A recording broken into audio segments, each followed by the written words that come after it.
Pronto, a aula já está sendo gravada, então aqui é só fazendo uma rápida revisão da aula passada, né, voltando aqui, devido ao início da gravação, deixa eu voltar aqui, né, então a camada de transporte é a camada que está acima da camada de rede, eu comentei com vocês que um ponto importante que a camada de transporte, ela é também conhecida como uma camada end-to-end, isso significa que essa camada, obrigatoriamente, ela tem que estar presente nas extremidades, por isso end-to-end, né, fim a fim.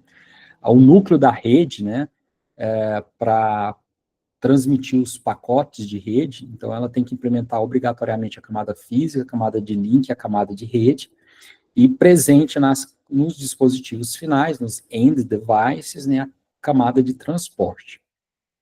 Então, a gente viu aqui que a camada de transporte, né, de uma forma bem genérica, ela vai ser implementada por uma entidade, que a gente chama entidade de transporte. Devido à abstração e simplificação nessa figura, a gente está vendo uma única entidade de transporte, mas na realidade a gente pode ter várias entidades, né? E essa entidade, ela na camada de transporte, ela vai utilizar serviços da camada de rede, e ela vai oferecer serviços para as nossas aplicações, que, olhando para a arquitetura, elas estão na camada de aplicação. Então, está bem claro nessa figura aí, né? Aqui nessa figura, essa relação. A entidade de transporte oferece serviço para a camada de aplicação e utiliza serviço para a camada de rede. A gente precisa de interfaces, as interfaces têm que ser bem definidas. Então, aqui na camada, nessa figura aqui, a entidade de transporte, né, ela precisa de um ponto, né, de uma interface com a camada de rede, e ela tem que oferecer uma interface na camada de aplicação, né. Essas relações de interfaces, elas podem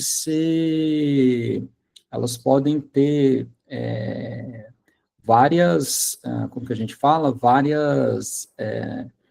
a gente pode ter vários pontos, né, a cardinalidade que eu queria falar, né, a cardinalidade pode ser um para um, ou um para muitos, né, então a camada de rede pode oferecer várias interfaces para a camada de transporte, e a camada de transporte pode oferecer várias interfaces para a camada de aplicação. Por exemplo, quando que uma entidade, né, de transporte vai utilizar várias interfaces de rede? Em que situação? Seria uma situação em que a gente quer, por exemplo, criar utilizar e usufruir vários caminhos de rede. Então, a gente quer um computador que tem várias interfaces de rede, e é possível a gente multiplexar o uso da rede. Então, eu vou utilizar várias conexões de rede. Então, a camada de rede, uma entidade de transporte pode utilizar uma ou mais interfaces da camada de rede. E uma camada de transporte pode oferecer uma interface ou várias interfaces, que a gente está vendo aqui, ó, várias interfaces para a camada de transporte, né? Ou camada acima, camada de aplicação. Então, a camada de transporte pode oferecer um ou mais interfaces para a camada de aplicação. E lembrando que na camada de aplicação vai estar nos nossos aplicativos. Por exemplo, nesse exato momento, a gente está utilizando o navegador. O navegador é uma aplicação que, de acordo com a arquitetura da internet, ela é uma aplicação que está na camada de aplicação, ou seja, ela tem uma aplicação, ela oferece um serviço para o usuário, que é a finalidade de uma aplicação, né? Oferecer um serviço a um usuário. Agora, nossa aplicação, qual que é o primeiro elemento que ela vai se comunicar da rede, né? A gente sabe que uma rede de computador, ela é um conjunto de componentes, de elementos, e quem que é o primeiro? É lá na camada de transporte, né? Então, nossa aplicação pode utilizar várias entidades da camada de transporte, ou uma entidade da camada de transporte. Essa cardinalidade, né, ou várias, é uma característica que a gente vai ver mais à frente, que é chamado de multiplexação. A multiplexação, né? Multiplexar é permitir que um ou mais, né, componentes possam utilizar o serviço.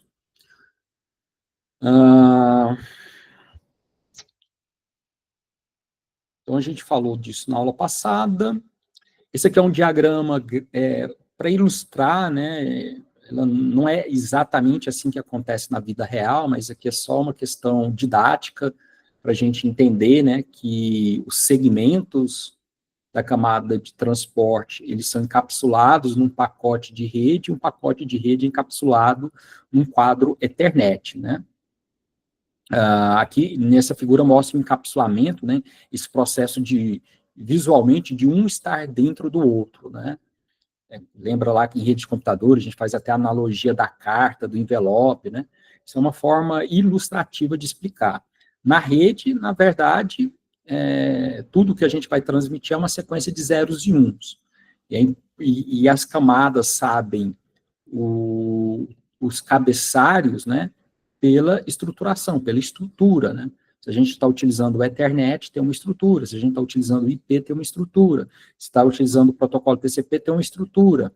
Então, todo cabeçalho tem uma estrutura. Então, cabe aí os protocolos conhecer, né, a estrutura e, a partir dessa estrutura, diferenciar o que é cabeçalho e o que é carga, né, o que é o payload. Essa figura também tem uma coisa bem interessante, que essa carga na camada de transporte a gente chama de segmento, né? Por isso que tem segmento, né? Segmento. Na camada de rede a gente normalmente fala pacotes, né? O pacote de rede, pacotes. E essa unidade, né? Essa carga na camada de enlace a gente chama de frame, né? São os nomes que a gente dá. Acho que a gente quase finalizou a última aula falando dessas primitivas, né? Que as primitivas, em resumo, são os serviços mais simples, né, elementares, né, os serviços elementares que uma entidade de transporte oferece. Então, a gente viu lá que uma entidade de transporte, ela oferece serviços, e quais são esses serviços? A gente olha para as primitivas. Então, as primitivas são serviços elementares de uma entidade. E na camada de transporte é interessante que a gente vai ver que essas primitivas estão muito próximo ao conceito de redes, né, no alto nível, né? Então, por exemplo, tem as primitivas listen, que é escutar, connect, conectar, send, enviar, receive, receber, disconnect, desconectar, né? Então, são muito próximos, né, a verbos que nós utilizamos na nossa linguagem natural, né? Então, já a gente vê que é um nível aí, né, de abstração, um nível bem alto, né? Aqui a gente viu nessa figura que a gente comentou na aula passada, que é interessante perceber que a entidade, ele é um programa, ele é um processo que existe na camada, né? Como a gente está falando, entidade de transporte, então é um processo que vai estar na camada de transporte. E todo processo tem estado. A gente viu, vocês estudarem sistemas operacionais, que os processos têm seus estados. Então, aqui também, cada processo vai ter os seus estados, né? Então, aqui, um processo, ele pode, na perspectiva de redes, né? Ele pode estar idle, ou seja, um processo não está fazendo nada, uma situação seria um servidor, né? Um servidor de arquivo, um servidor de mensagem, um servidor de áudio, um servidor de vídeo. Num momento, né, é bem típico dos servidores serem passivos. Então, eles estão listening, eles estão aguardando a chegada de uma mensagem. A partir de uma chegada de uma mensagem, essa mensagem vai carregar alguma primitiva, vai pedir uma conexão, um envio, alguma coisa. Então, a partir de uma primitiva, a primitiva vai provocar no servidor ou no processo uma mudança de estado. O que essa figura mostra, que é interessante, que esses estados são sincronizados, né? Existe no projeto a gente consegue perceber que existe uma relação entre os estados do processo de uma máquina com o processo de outra máquina. Então, por exemplo, uma aplicação cliente, antes de ela fazer o connect, antes dela conectar, o servidor tem que estar no listen, tem que estar escutando, porque senão você vai conectar algo que não está pronto para receber uma conexão, já vai ter uma falha. Então, veja que quando a gente vai programar, a gente vai desenvolver os nossos programas, a gente tem que pensar e tem que projetar nessa sincronização entre os processos. Por outro exemplo, eu estou enviando um arquivo. Se um processo envia o arquivo, algum, né, o outro, o qual eu estou me comunicando, tem que estar aguardando um arquivo. Se os dois processos estiverem no estado de enviar, vai ter um problema, né? Nesse modelo baseado em sockets que a gente vai ver, a gente vai ter um problema, né? Um modelo mais complexo, por exemplo, no modelo de mensageria, então a gente poderia ter dois processos enviando, mas aí teria um processo responsável por receber essas mensagens. De qualquer jeito, tem que ter um processo, um servidor lá recebendo essas mensagens. Então, a gente, ao desenvolver, a gente não pode desenvolver uma rede de computadores. A gente não pode desenvolver um processo e depois desenvolver outro processo e não pensar em projeto na sincronia entre eles. A gente vai garantir essa sincronia na programação, na hora que a gente está desenvolvendo o código. Né? Eu estou enviando, então o outro tem que receber, tal, tal. A gente vai... Então, meio que existe um processo comitante, quer dizer, o que a gente faz num, a gente tem que fazer no outro, no desenvolvimento de softwares para a área de redes de computadores, tá bom? E aí a gente viu, eu comentei com vocês sobre sockets, né, que os sockets é um paradigma de desenvolvimento de programação para a rede, então aqui a gente já está bem no nível de programação, de desenvolver alguma coisa, né, então antes da gente começar lá, pegar o código em Python, em Java ou em C, né, tanto em Python a gente pode desenvolver utilizando sockets, em C desenvolver socket, em Java desenvolver socket. A maioria dessas linguagens de redes, a maioria dessas linguagens de programação que tem suporte à rede, vão trabalhar com sockets, porque o sockets é meio que o beabá. Falei para vocês que sockets foi um paradigma que foi criado ali bem no início dos sistemas de Unix. Quando eles estavam desenvolvendo o sistema operacional Unix, que eles foram desenvolver uma solução de comunicação, eles abraçaram a arquitetura TCP/IP, isso é um dos fomentos da internet, devido dessa incorporação da arquitetura TCP/IP nos sistemas Unix, que foi muito difundido na maioria das universidades ali, né, nos seus primórdios da utilização dos computadores, né, e aí a gente tem um modelo cliente-servidor, dos primeiros servidores, né, tinham sistemas de Unix, e os sistemas de Unix foram pensados. O Unix, ele funcionou bastante, né, o Unix, o Linux, que é uma derivação do Unix, a linguagem C, que foi utilizada para desenvolver o Unix, e a arquitetura TCP/IP, tá bom?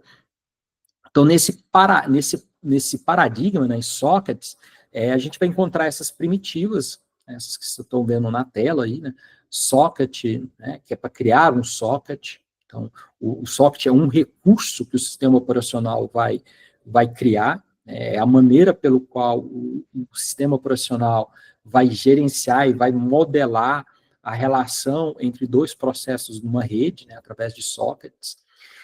Existem outras maneiras, outros modelos de comunicação. Eu falei, por exemplo, mensageria é um modelo de comunicação bem recente. Existem outros, Publish Subscriber, que é um outro modelo de desenvolvimento de softwares para rede, é um outro paradigma. Então, quando a gente vai estudar esses paradigmas, a gente vai deparar com novas primitivas. Então, as primitivas estão muito relacionadas ao paradigma, né, de programação para rede. Então, aqui, né, a gente vai ter essas primitivas sockets, o bind, ele vai associar um endereço com um socket, né, e essa figura aqui, atrás, ela mostra a importância de um bind, né, porque veja que essa reta aqui, ó, que a gente está vendo nessa figura, isso aqui, visualmente, seria o produto de um bind. Eu tenho, né, um recurso aqui, e eu quero associar uma entidade a esse recurso. A gente tem uma seta para representar isso. Em outras palavras, o bind faz isso. Ele vai associar, né, um endereço local a um socket. Aí a gente tem o listen, que é uma primitiva que vai fazer o nosso processo ficar bloqueado. Então, é uma primitiva bloqueante. Existem primitivas que são bloqueantes e primitivas não bloqueantes. As primitivas bloqueantes, isso aí a gente estuda lá em sistemas operacionais, né? As bloqueantes, ela paralisa o processo, né? É por isso que é bloqueante, né? A linha de execução, ela fica parado ali até que ela seja satisfeita, né? Tipo listen. Quando um processo executa o listen, ele é bloqueado. E ele vai ser desbloqueado quando chegar uma conexão, pedido de desconexão, ele desbloqueia o listen. Veja que todas essas primitivas, elas estão também relacionadas a um estado do meu sistema. Então, eu posso estar criando um socket, bind, né, aguardando uma conexão, listen, aguardando uma conexão, accept, aceitando, né?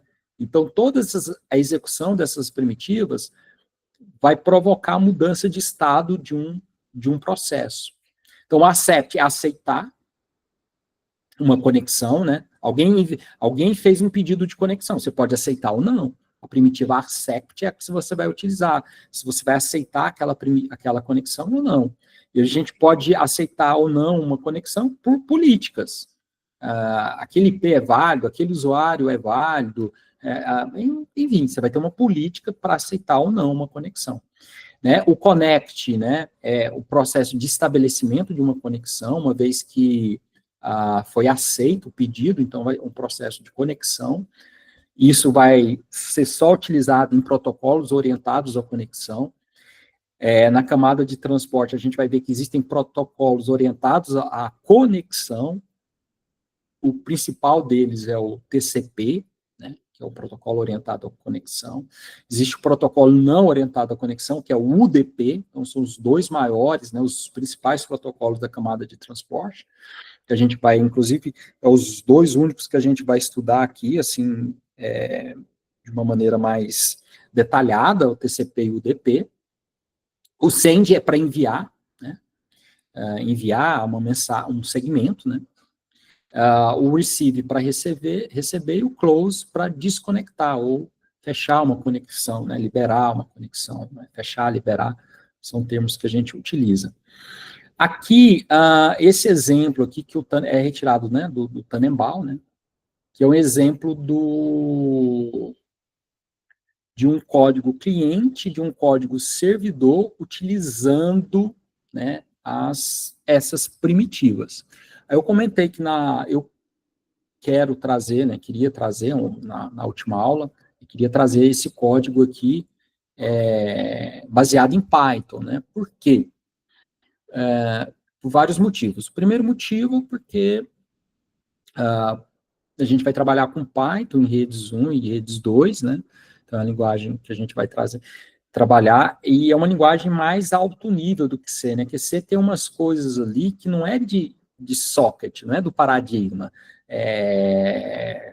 A questão de se preocupar ali com o tamanho de buffer, e criar uma variável, destruir uma variável, né? O do C ali, o código ele é mais complicado, né? E do Python é mais simples, a gente vai mais direto. Então, vamos ver em Python aqui, né? Então, aqui tem uma das características, né? Dos dois, eu comentei com vocês, dos dois protocolos, os principais protocolos da camada de transporte. E por que a gente precisa ver aqui, né, ao falar de sockets? Porque as primitivas que nós vamos utilizar, elas dependem de qual modelo eu estou utilizando, se eu estou orientado à conexão ou sem conexão. Por exemplo, no modelo orientado à conexão, eu preciso fazer um connect, né? Então, vai depender. Então, aquelas primitivas são bem genéricas, mas a ordem delas vai depender de qual modelo que eu vou estar utilizando, orientado à conexão e sem conexão. E aqui a gente tem os dois principais, né, representantes de cada um desse modelo. Então, o UDP sem conexão, TCP com conexão. Então, aqui uns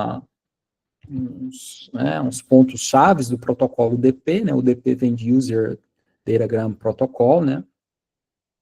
ele não é orientado à conexão, ele não é confiável.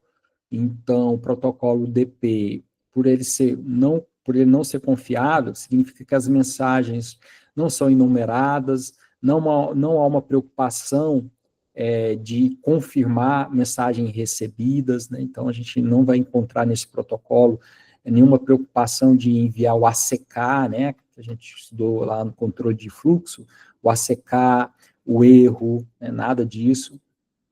E aqui a gente tem alguns protocolos que utilizam o DP, né? Principalmente os streams de áudio e de vídeo, né? Então, aqui, o áudio aqui, essas imagens, estão sendo, com certeza, propagadas pelo UDP. O FTP, que é um serviço de compartilhamento, de transmissão de arquivos pela internet. O FTP, ele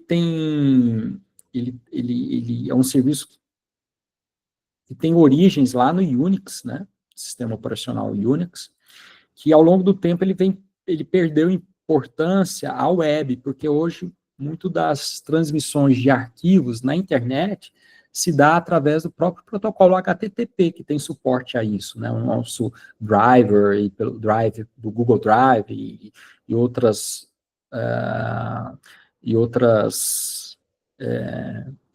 outros sistemas, né, de armazenamento e gerenciamento de arquivo pela internet, né, hoje rodam em cima do HTTP, né, então o FTP ele perdeu muito espaço, mas é um exemplo, né, o DNS, que um dos serviços mais utilizados na internet, né, que é para fazer resolução de nomes, né,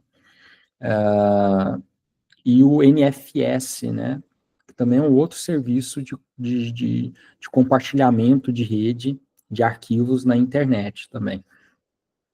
Tanto o FTP como o NFS também, a gente quase não estuda, a gente não estuda basicamente porque esse sistema de gerenciamento de arquivo hoje foi basicamente assumido pelo HTTP, mas são exemplos, né.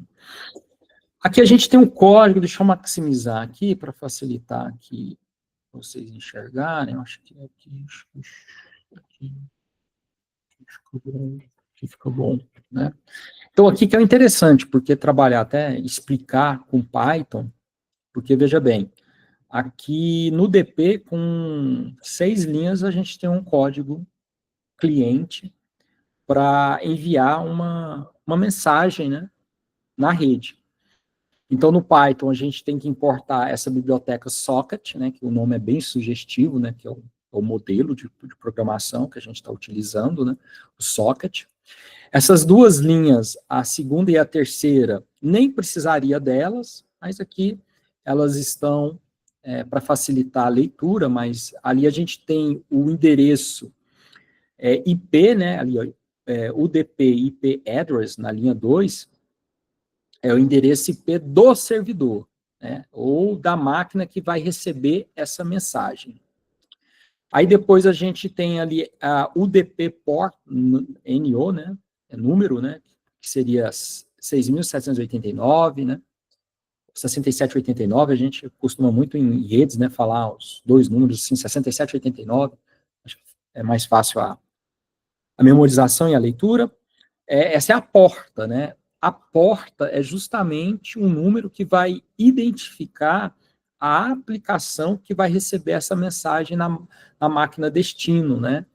A gente está utilizando o DP, então vamos fazer ligação com aquela parte conceitual que a gente viu. Então, o DP na máquina destino, a gente tem uma entidade de transporte UDP. A gente tem um processo lá. Esse processo está ligado a uma ou várias aplicações na máquina destino. Então, a entidade UDP tem que saber para quem ela vai encaminhar a mensagem que ela vai receber, que ela é a porta de entrada. Então, esse número 6789 vai ser o número para ela conseguir encaminhar a mensagem. Então, logo, a gente tem que pensar que antes do cliente ser executado, a gente precisa do servidor estar em execução. E esse serviço, esse servidor, ele precisa, né, criar um socket e ele precisa associar esse número 6789 a ele, tá? Então, aqui tem umas características de quando a gente faz uma programação, né, em redes. Em sistemas distribuídos, vocês vão voltar a esse tema, né, programação em rede, mas lá a gente vai ter uma abstração mais alta, tá? Então, algumas vezes a gente olha o programa, o código, e você fala assim, você está programando em rede ou em sistemas distribuídos? Orientado a sistemas distribuídos ou orientado em redes? Com essa linha, eu já consigo responder. Aqui é programação orientada a redes. Por quê? Porque aspectos técnicos da rede precisam ser conhecidos no meu código. O que eu preciso, no meu código, saber para que o meu sistema funcione? Eu preciso saber o endereço IP da máquina que vai receber essa mensagem, então isso é um aspecto técnico, extremamente técnico, número IP da máquina que vai receber. E a porta, né, dessa aplicação. Se eu mudar a linha 2 e a linha 3, eu vou comprometer o funcionamento do meu sistema.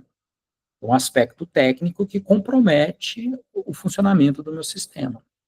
Então, a gente não tem aí um nível de transparência que ela vai ser buscada em um sistema distribuído. No sistema distribuído, a gente vai procurar abstrair essas características técnicas. Por quê? Porque se eu implementar o meu cliente, o meu servidor, e rodar eles e fazer funcionar, configurando, setando, tudo bonitinho, vai funcionar? Funcionou. Beleza, legal, estamos felizes. Mas se eu pegar esse cliente que eu acabei, que está funcionando perfeitamente, e levar para uma outra máquina e não alterar o código, ele vai deixar de funcionar. Então, veja bem que os aspectos técnicos, as características da minha rede vão implicar no funcionamento do meu código. Isso é um problema? Depende. Em redes, sobre o aspecto de redes, não é problema. Você alterou o código, altere, você mudou, né, o código de uma máquina para outra máquina, altere o código. Beleza. Agora, no aspecto de sistema distribuído, isso é um problema. Então, o sistema distribuído tem que resolver esse aspecto. Na linha 4, essa é a mensagem que a gente quer transmitir. Hello, né, o famoso Hello World, né? Então, aqui do World, aqui é Hello Server, né? Então, é uma mensagem para o servidor. Beleza? Então, veja que a linha 1, 2, 3 e 4, ela é basicamente setando as variáveis, né, importando uma biblioteca. Então, aqui, de fato, a gente não está ainda utilizando a rede, a gente está preparando o ambiente para utilizar a rede. A linha 5, sim, aqui que é a criação de um socket, né? Então, a gente utiliza, né, socket, ponto, socket, que é um método, e esse método, né, ele vai fazer uma chamada, né, de sistema para o sistema operacional. É o sistema operacional que vai criar o socket, né? O socket a gente não está enviando nada pela rede. O socket, simplesmente, a gente está falando do sistema operacional. Sistema operacional, eu quero usar a rede. E, veja bem, o sistema operacional pode ter suporte a várias arquiteturas de rede, não somente a internet. Então, ao criar o socket, a gente precisa falar para o sistema operacional que eu quero utilizar a internet. E esse é o primeiro parâmetro, socket.af_inet. A fnet é o quê? É uma constante que foi definida onde? Na biblioteca socket. Qual o valor dela? É um valor numérico. O que esse valor numérico representa? Representa um valor que identifica a arquitetura da internet. Então, AF vem de Address Format, né? Formato de endereço da internet. Então, eu estou falando, eu quero utilizar a internet. O INET vem de Internet, né? E o segundo, poxa, a arquitetura da internet tem vários protocolos da camada de transporte, mas eu estou falando que eu quero utilizar o UDP. E o UDP é o segundo parâmetro, socket, ponto, né? Só que degram, né? Vem de datagram, né? De datagrama. Então, aqui é uma peculiaridade conceitual que o UDP transporta datagramas e o TCP segmentos. Então, por isso que aqui o DGgram, né, datagrama, vai representar o UDP. Então, o que a linha 5 está fazendo? É uma chamada de sistema que está enviando um pedido para o sistema operacional, né, criar, né, condições, alocar recursos para que esse processo possa utilizar a internet, e ele vai querer utilizar a internet, porque o primeiro parâmetro está falando, e qual o protocolo da camada de transporte que ele vai utilizar? É o UDP. Perfeito? O DP precisa de conexão? Não, não precisa. O DP, o cliente manda as mensagens quando ele quiser, porque não é orientado à conexão. Então, por isso que a linha 6 é a última linha, que é a linha que vai executar, né, aquela primitiva send. Né? Só que aqui no Python, né, essa biblioteca, né, ela implementa essa primitiva send, né, de enviar, com o método send-to, né, que é um nome bem sugestivo, bem similar, né, send-to. Né? Send-to. Aí ela tem um primeiro parâmetro, é a mensagem. Tá? Então, é a mensagem que é aquela variável, né, aquele objeto, né, message, que foi criado na linha 4. Perfeito? Repare que ele tem um método encode, né, encode. O que esse método faz? Esse método vai extrair somente a string do message. Por quê, professor? Porque em Python, message, uma string, não é um tipo primitivo. Não, na linha 4, né, esse message é um objeto. Uma string é um objeto. Então, ele tem propriedade e tem métodos. Só que no DP, a gente não transporta um objeto. A gente transporta uma mensagem, né, que está ali, uma mensagem, um texto. Então, por isso que o encode. Então, o encode ele vai extrair desse objeto apenas o conteúdo e transformar em caracteres ASCII. Perfeito? O segundo parâmetro é uma tupla. Então, veja que tem aí uma tupla. Cuidado, muitos alunos, na hora que vai programar, esquece e não coloca tupla, né? Então, veja que abre parêntese e fecha parêntese. Então, nessa tupla, que é o segundo parâmetro, ele tem duas partes, né? A primeira parte é o endereço da máquina no qual eu estou enviando a mensagem e a porta da aplicação que vai receber a mensagem.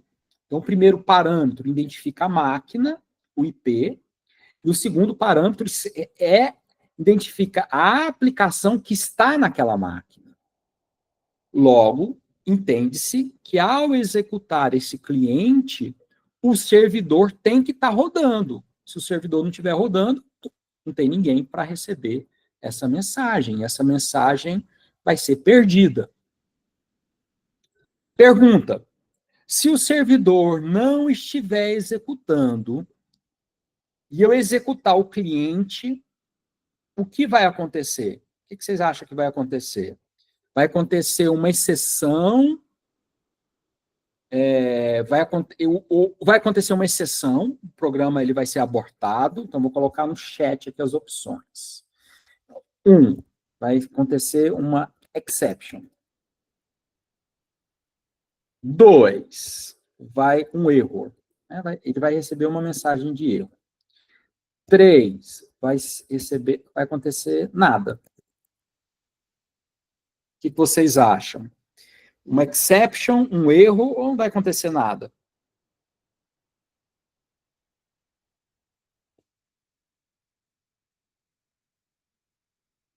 Fazer uma enquete aqui para eu, estou no Google Forms aqui. Google Forms, vou criar aqui uma...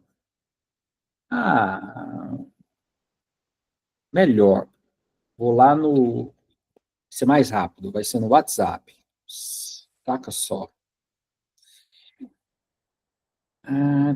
Vou lá no WhatsApp, eu vou fazer aqui uma enquete. Vamos ver. Vocês vão responder. Cadê? Cadê?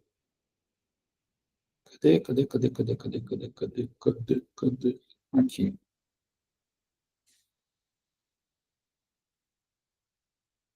Ai, cadê? Opção de fazer enquete.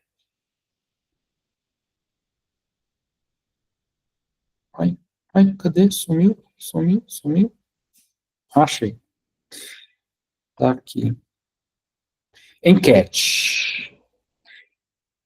Cliente UDP sem o servidor.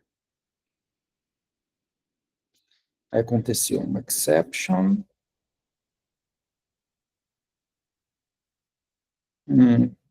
Erro ou nada. Pronto, coloquei lá no WhatsApp. 1 minuto para responder. Vamos lá e responde. Exception é o programa travar. Você mandou uma mensagem, o servidor não estava rodando, ele vai travar, vai gerar uma exception. Erro é que ele vai receber uma mensagem de erro. Ó, né? O servidor não está ativo, então... Ou vai acontecer nada. Simplesmente nada. O cliente vai... O que vocês acham? Será que é exception? Eu vou no exception. Ou eu vou no erro?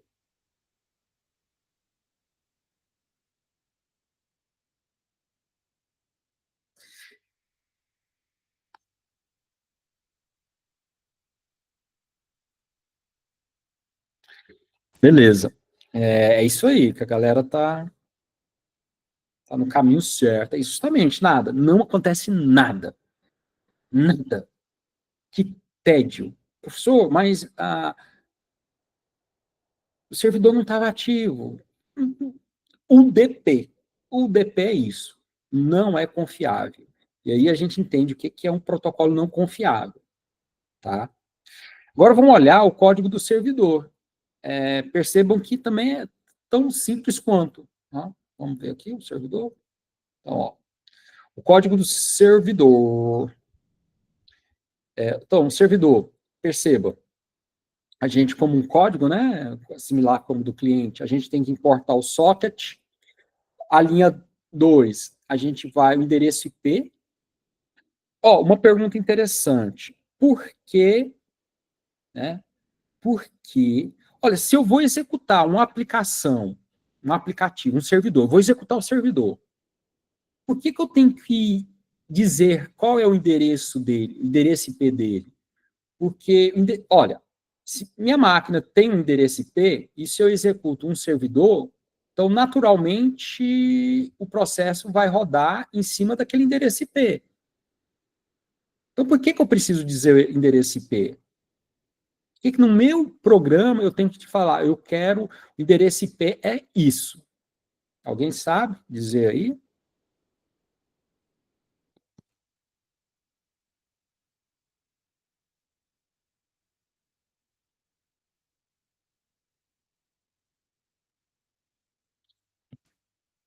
Ah, ah, ah.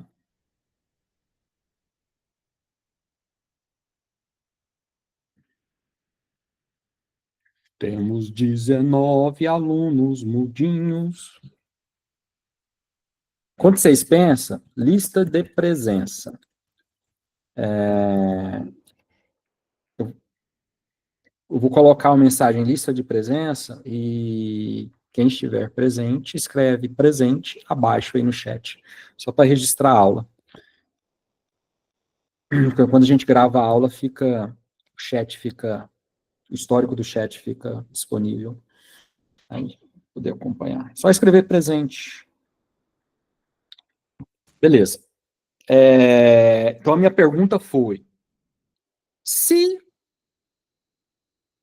eu executo o meu programa num computador que já tem endereço IP, por que eu tenho que dizer o endereço IP nesse meu programa? É essa porta. Ou essa porta, essa pergunta.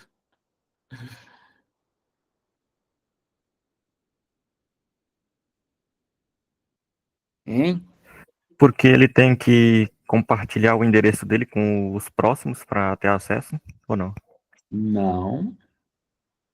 Alisson, fale, Alisson, por quê?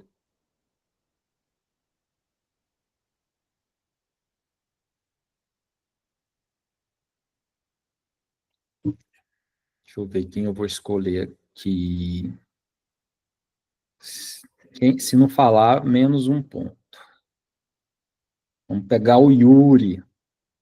Yuri, por que que o nosso processo tem que falar qual o endereço IP que ele vai utilizar? Só anotar aqui, Yuri. Yuri. Professor, repete bem de novo, por favor. Estava fazendo o quê, Yuri? Eu tava ajeitando a câmera bem aqui enquanto assisto a aula. Sei. Começar a fazer, obrigar vocês a ficar com a câmera ligada. Ah, professor, câmera ligada. Ah, professor, eu não fiz a maquiagem, né, professor? Para ver a carinha de vocês, o que vocês estão fazendo enquanto eu estou falando. Ó, a pergunta é o seguinte: por que no processo, aí no código, né, que vai virar um processo, né, por que no código eu tenho que informar qual o endereço IP qual o endereço IP, uma vez que o processo vai ser executado numa máquina que tem o endereço IP? Por que eu tenho que dizer o endereço IP? Professor, é para o controle no caso da pergunta e da resposta, né? Que como é que eu posso dizer? O, a máquina está pedindo a informação, tem que ter o IP, quando chegar na outra máquina, tem que ter o IP da que pediu a informação. E da mesma forma, quando vinha a Não, resposta, tem que vir a máquina da máquina que respondeu. não. Ó, a linha 2 não tem nada a ver com a outra máquina. Tem nada a ver com o cliente ou outra máquina que vai comunicar. Isso aqui a gente vai resolver um problema, essa linha 2 é necessária, a gente vai resolver um problema. Então, se não pôr a linha 2, vai dar problema. A gente vai resolver um problema que é uma relação entre a aplicação e o sistema operacional. É uma coisa que o sistema operacional precisa saber. Mas veja bem, se uma máquina que está em rede, ela tem endereço IP. Então o sistema operacional sabe qual o endereço IP dele. O sistema operacional sabe qual é o endereço IP dele. Mas por que, o processo tem que falar para o sistema operacional o endereço IP? A princípio, isso parece excesso de informação, parece assim que é uma coisa redundante, né? Mas não é, ela é necessária e imprescindível. Se não tiver, vai dar pau. Porque Emanuele, com dois L's, Emanuele,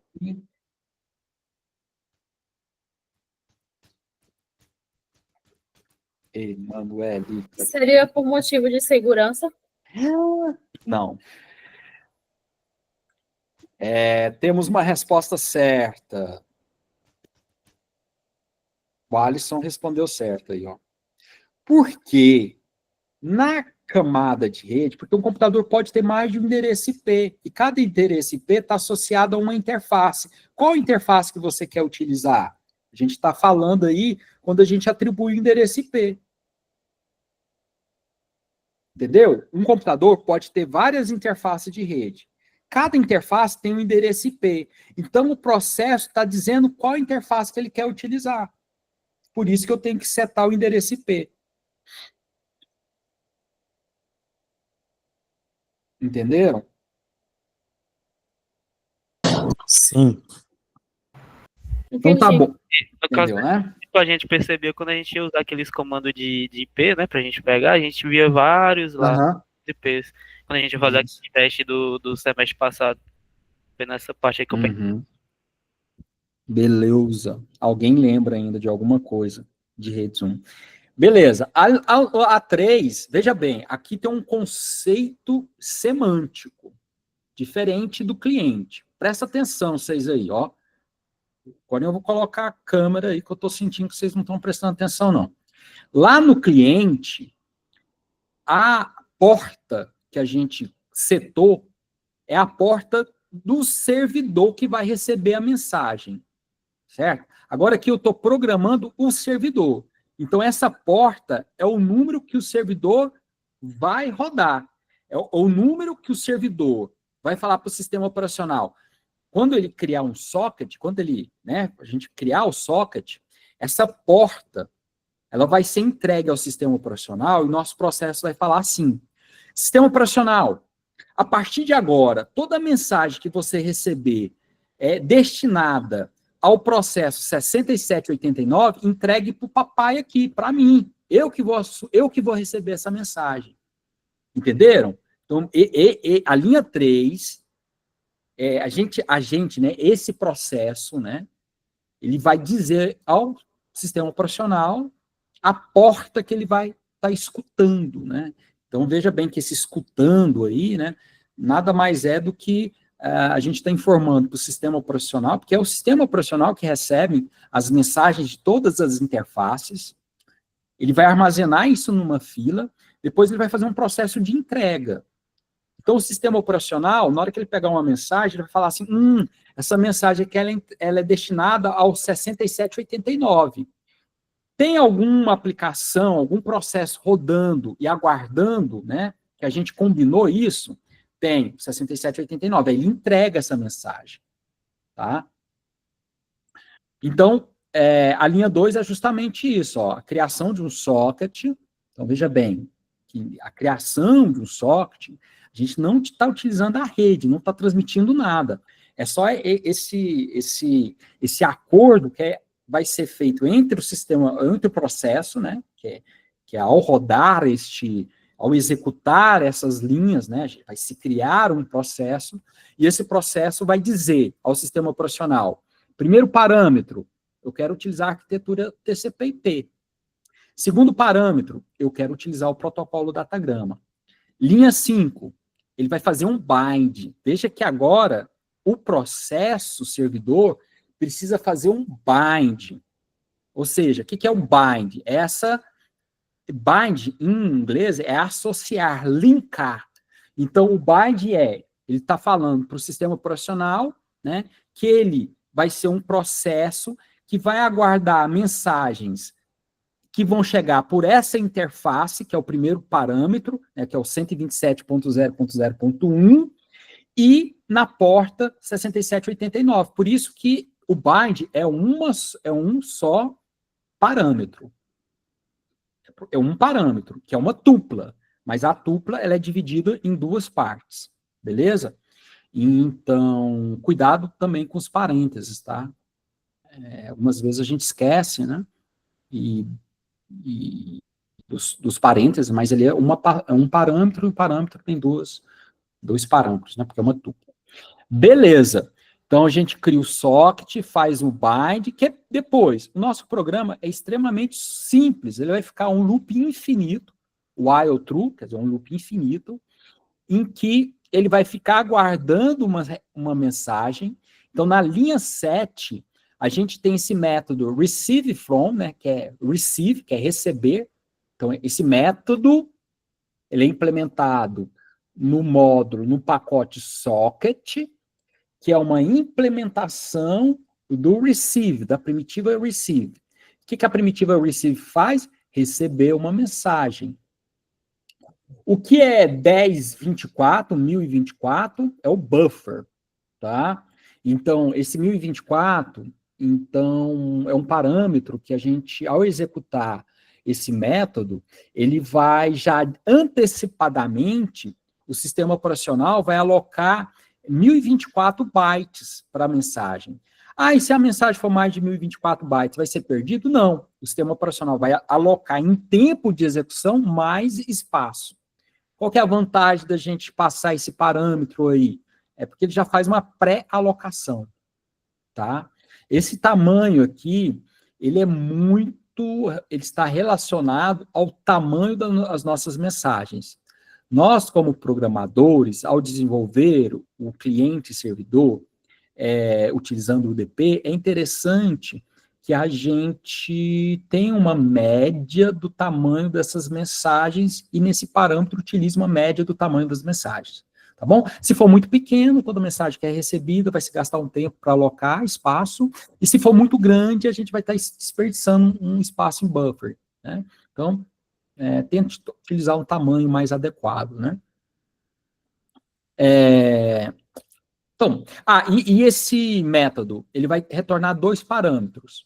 O primeiro parâmetro, data, é o dado, é o que foi enviado, tá? Se a gente olhar o código do cliente aqui, voltar aqui o código do cliente, o código esse primeiro message encode, isso aqui é o dado.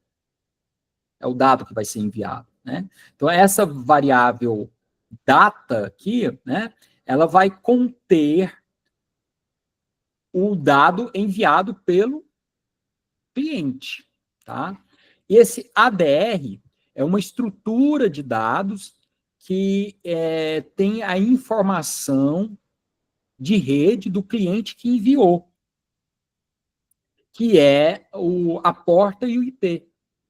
Né? Então, se o servidor quiser responder ao cliente, ele precisa saber qual é o IP e qual é a porta do cliente, porque aqui a gente não está trabalhando com conexão. Então, a mensagem é enviada e as mensagens são enviadas de forma assíncrona, sem nenhum controle, né? Então, se esse processo quiser enviar uma mensagem para o cliente, ele precisa saber o endereço IP e a porta que aquele cliente está executando. Se eu fizer um send aqui para o cliente, vai funcionar? Não, por quê? Porque o cliente aqui não está aguardando mensagem. Send, tem mais alguma coisa para ser executado no cliente? Não. Então, o que esse processo vai acontecer? Vai ser encerrado, finalizado. Se o servidor aqui mandar um send por esse cliente, eu tenho as informações, eu tenho o IP e a porta do cliente, vou mandar, vai funcionar? O que vocês acham? Vai gerar um exception? Vai gerar um erro? Ou não vai acontecer nada? Nesse caso, o que vocês acham? Vai acontecer nada. Por quê? Porque a gente está utilizando o UDP. E o UDP não é um protocolo confiável. Então, ele não informa para a aplicação se há o erro ou não. Se aqui no meu código eu colocar um send, igual eu fiz aqui, socket, né, cliente, aqui o socket, que aqui a gente deu o nome server socket, então se eu colocar server socket.send mensagem e a informação do cliente, do endereço IP e a porta do cliente aqui, né, que a gente consegue obter essas informações desse parâmetro ADR, vai funcionar? Não. Por quê? Porque o cliente não existe mais. Ele foi encerrado. Morreu. Então, não tem como isso funcionar. Então, veja que quando eu vou desenvolver uma aplicação cliente-servidor, né, uma aplicação de rede, eu tenho que imaginar quais são os passos. Eu quero que o cliente envie isso, depois recebe isso. Na hora que eu vou fazer a contraparte, eu tenho que fazer inverso. Se um lado está enviando, o outro tem que receber. Se um está enviando, o outro tem que receber. Agora um está recebendo, o outro tem que enviar.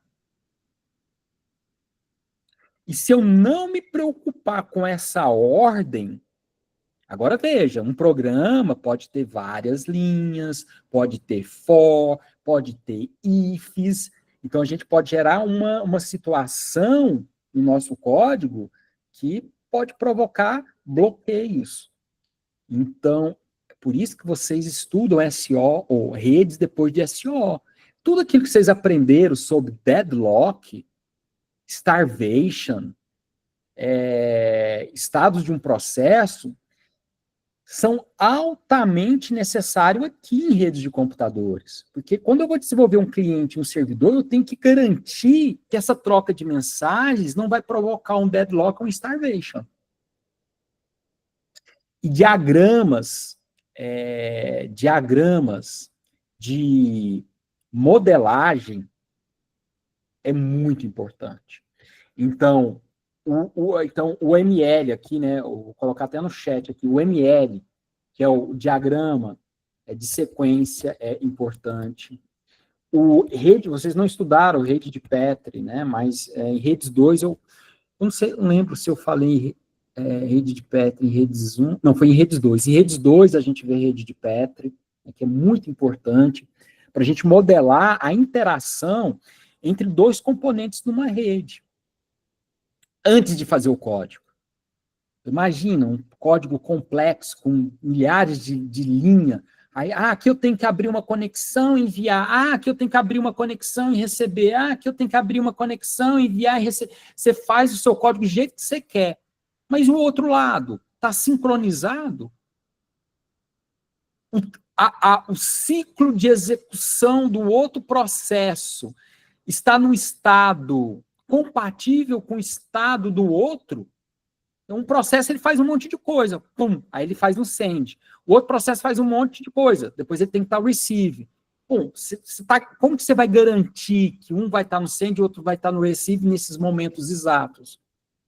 Então, fazer um projeto, fazer uma diagramação para que evitar o máximo possível erros, e a gente percebe naturalmente os erros quando a gente executa um aplicativo em rede, pum, de repente ficou paralisado, travado ali.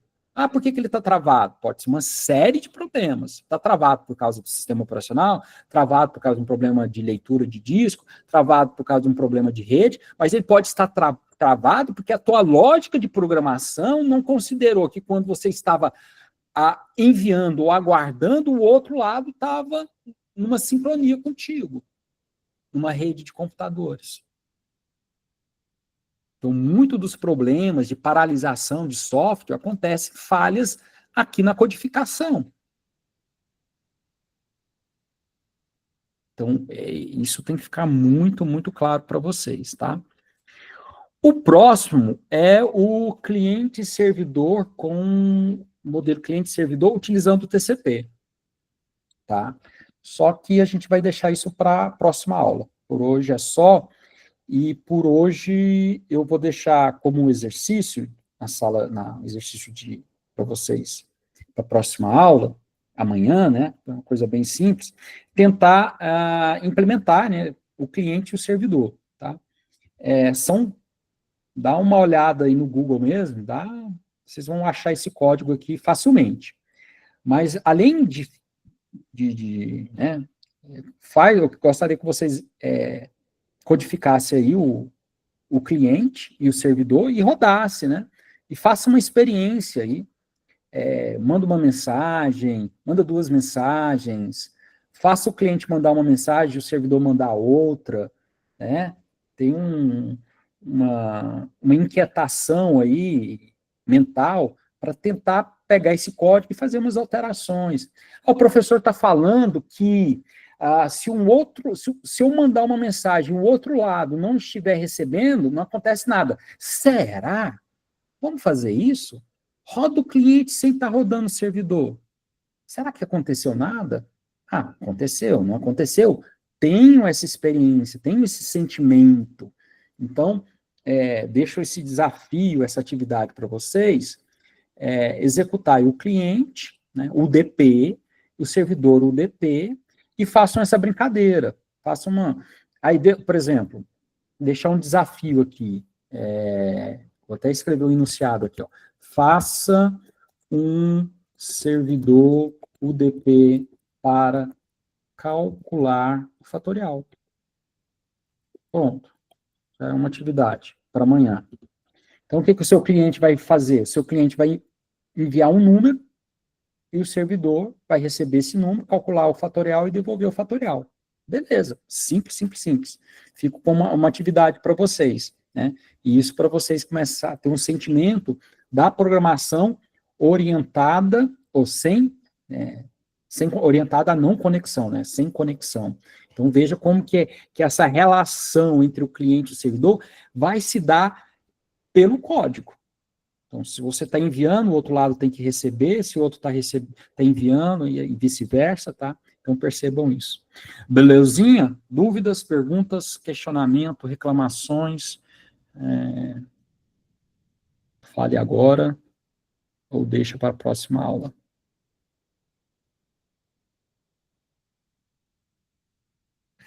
Então, é isso aí. Agora nós temos o WhatsApp, né? Próxima já está salvo. Próxima aula, espero que não tenhamos problemas técnicos. Belezura? Então, bom resto de tarde para vocês e até amanhã. Por hoje é só, pessoal.